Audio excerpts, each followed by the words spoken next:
आज आम सागर पकुड़ी बा सागर बरा बनैबा। एथिपाई मु किछि साग को एठारे धोई नेछि। एथिरे आमे कटा होइथिबा पियाज साग पकुड़ी पाई मु एठारे किछि कटा जाइथिबा पियाज कंचा लंका और रसुण कटा को पकई देउछि। वर्तमान आमे एथिरे किछि बेसन पकाइबा एवं स्वाद अनुसार किछि लूण देबा। देखंतु मु एथिरे गोटे सिझा आलू को सिझाई एथिरे पकाई देछि।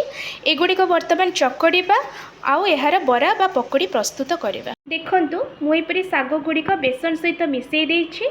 एबे एहार आमे पकोड़ा बनाइबा।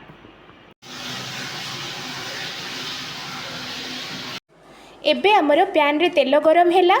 एबे एहा को आमे एई परि भाबे पकाइबा।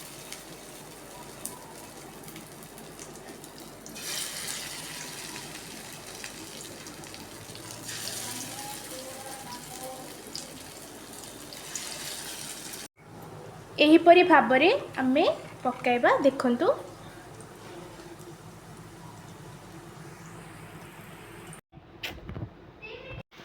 देखंतु आम साग पकुड़ी बा बरा हे आसिलानी। एहा को आमे गोटे प्लेट रे काढी नेबा।